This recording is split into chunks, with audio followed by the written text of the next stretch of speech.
It is Tuesday, July 26th in the MLB, and I'm Austin from Calling Our Shot. And I'm Logan from Calling Our Shot. And we are back with our three best plays of the day. We got a favorite over-under, player prop, no one first inning coming your guys' way. Guys, just do us a real quick favor. Mash that subscribe button. It really helps us grow this channel. Austin and I can't do it without you guys. Waking up early and doing these videos takes a lot of work. So, we would definitely appreciate it if you could hit that subscribe button. 100%. And Logan, hit that subscribe button, hit that like button too. Let's hop into a recap from yesterday. It feels like we've been just bouncing back between 2 and 1s and 1 and 2 days. So today's probably a 2 and 1 day, but it was a 1 and 2 day yesterday. With no one first inning, we got to wave the flag, so that was pretty good. Now we did have the Boston and Guardians over under in the first 5. Yeah, they stranded a ton of base runners, and the Braves. No comment. If you watched that game, you would understand. A little blooper. It was a weird ball. Who knows what happened in that game? But either way, we appreciate you guys for always tuning into the videos. We're doing these every single day, and NFL season is slowly approaching. I don't know what we're going to talk on the podcast tomorrow night, but you would definitely want to check that out. We have one new All-Star, Thomas Mackey. Thank you so much for supporting the channel. And as always, our new segment did not get off to a great start, but we'll be back again to pick our favorite hit play today. So either way, our odds jam parlay is back. Check out that top link in the description or in the pinned comment and in the description. We certainly would appreciate it. But Logan, what do you have for the people today? Yeah, as you mentioned, we're going to an over-under in this one, right? And we're going to the Cardinals versus Blue Jays game. I'm taking the under 9 runs. Minus 109 odds on Barstool. Now this is interesting. You can either have 9 or on some books it is 8.5. I just like it. I like it a lot better at 9 because it could push at 9. If your book only does offer 8.5, I wouldn't mind it at plus value as well. But the reason why I like this, you've got Jose Barrios, and normally he's not a pitcher that I want to look at an under for. But in his last 3 starts, he's been okay, right? 2, 3, and 1 earned runs in each of his last 3 starts. 3.33 ERA at home, so nothing catastrophic, right? That when we have an over/under of 9, we just can't have the catastrophic 5-6 run type performance. And Barrios, 6 1/3 innings pitched, 3 earned runs at St. Louis back in May. Guys, if you remember that game, I remember it a lot because I had Cardinals run line. Goldie, walk-off grand slam and extras, push the total over, right? The total ended 7-3. It's deceiving though because Goldschmidt did hit that grand slam. But St. Louis, good news for us, will be without Goldschmidt and Arenado in this series. They're not eligible, to play in Toronto. So St. Louis missing their 2 best, offensive players, and they're only 19th in runs on the road. Look, you can't get a lot better missing a guy that's the NL MVP front runner, and Arenado's also batting great average as well. So I do think the Cardinals will be missing those guys, and the offense is going to come from where? Lars Nootbaar? Come on. I mean, really, but honestly, I think we should be good there. I think Barrios, as long as he's limiting the walks somewhat, should be all right. And now on the other side, we got Palante, 3, and 7 earned runs in each of his last 3 starts, coming in with a 3.7 road ERA. So, I mean, pretty solid, road ERA.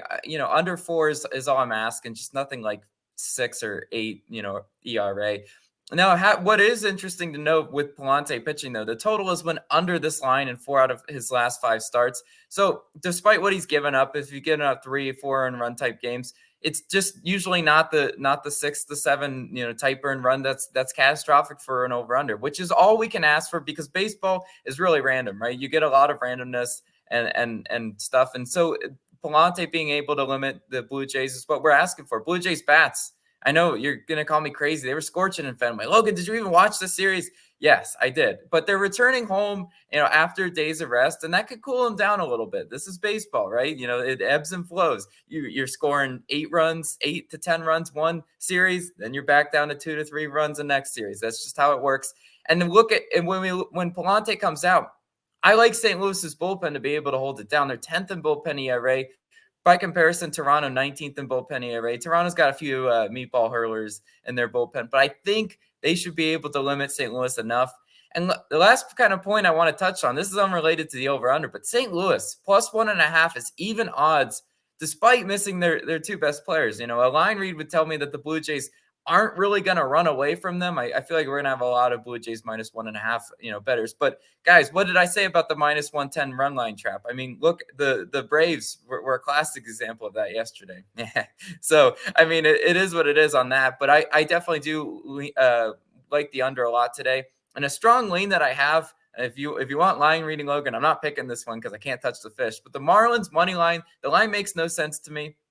Pablo Lopez, five innings pitched, 5 earned runs in his last start. Terrible. If they're favored, after getting their teeth kicked in yesterday, yeah, I think that one makes no sense. So Marlins money line is worth a look for me. But Austin, what do you got for your player prop?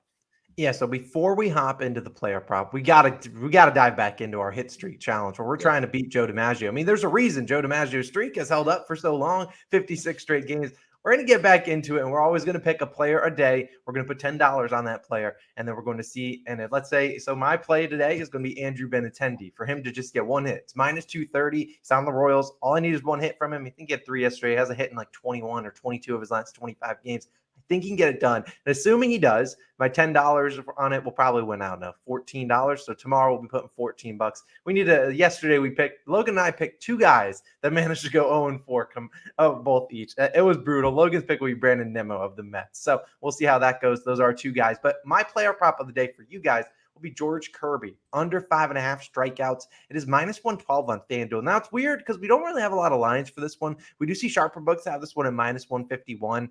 FanDuel's giving us a great line here. I don't necessarily think I'd lay a ton of juice on it, but I bet you FanDuel's will slowly kind of move down to this range. But why do we like Kirby today, and why do we like his under? Now, he will be making his first start since July 8th, so had nearly 3 weeks off, so that definitely does have some effect. Now, he wasn't necessarily injured, which is what some pitchers, if they don't pitch for that long, he was just optioned to AAA. And we look at the Mariners, they're a team Kirby's a young prospect. They're monitoring his innings. He's thrown a lot of innings in AA and AAA this year, and they're not really trying to run him into the ground. It's not a Mariners team that they might be competing for a World Series, but they definitely don't want to use up Kirby and potentially limit his success for the future. So look at Kirby this year. Under 5.5 Ks in 6 of 12 starts, so over 5.5. So he's split down the middle. That's why I like these odds at minus 112. Now, we look at the Rangers who will be going up against 21st in strikeouts per game. I mean, they're not the best team. They're not the worst team. If you look at Kirby starts, the teams that he's succeeded against have been like teams like the Angels, who strike out the most in the MLB, teams like the Athletics, who you never really know what you're getting out of the A's, but he's normally succeeded against those teams. And we're looking at the Rangers. I mean, Kirby pitched against them earlier this year.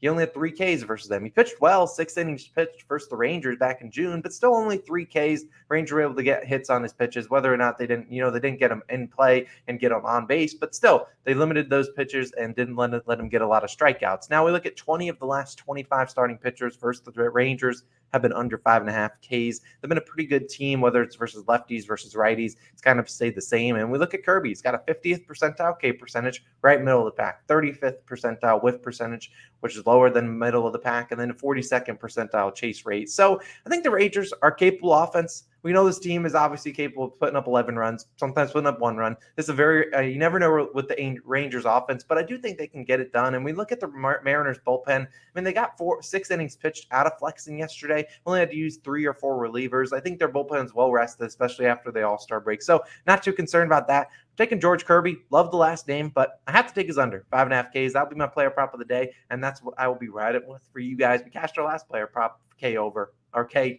prop. Let's do it again. But Logan, you know what time it is. It's NRFI Nation time. We've been on a pretty good run. We've been waving these flags. NRFI Nation's been helping us win back some units that sometimes other picks aren't doing so hot. But today we're cashing out because we are going to a game in the Marlins versus Reds. Now we're on first inning, minus 105 on BetMGM. Now we're obviously over here and we see, minus 105. I believe FanDuel was like minus 120. Now I do have to put a PSA out there. Today feels like a NRFI Nation day. Yesterday was a NRFI Nation. Everyone that bet NRFIs was just running around their houses, just absolutely going crazy because NRFIs went 10-2 yesterday. So have a strong feeling that we're going to see a lot of NRFIs today. But we only need one of them to be a NRFI, and we need it to be Marlins Reds. Now on the mound for the Reds will be Hunter Green. He's 13-5 on no run first innings. It's the guy that throws it very fast. So hopefully, the Marlins don't get it, bad on ball and send one out of the ballpark. But we still look at the Marlins. We've been picking on them. 29th in first inning runs. A team that's really struggled to score in the first inning. They obviously still missing Jazz Chisholm and John Birdie. A team that's really struggling. I think they can get me those first 3 outs, Mr. Green. What about the next guy, Logan?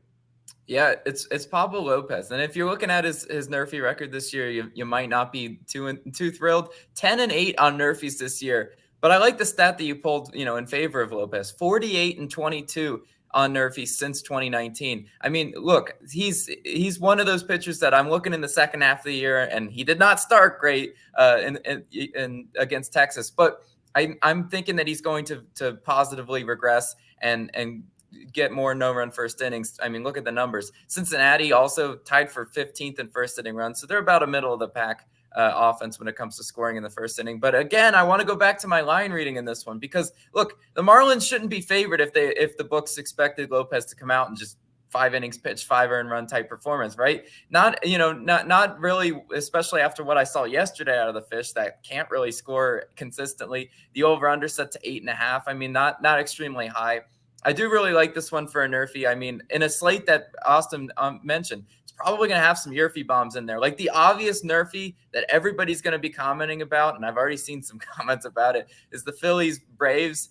Guys, that I don't know. A lot could go wrong in that one with those two good pitchers at like a minus 130-ish NRFI. So I just like this one because I think it's the one that's not going to be heavily bet. I'm going to wave the flags. Let's go NRFI Nation.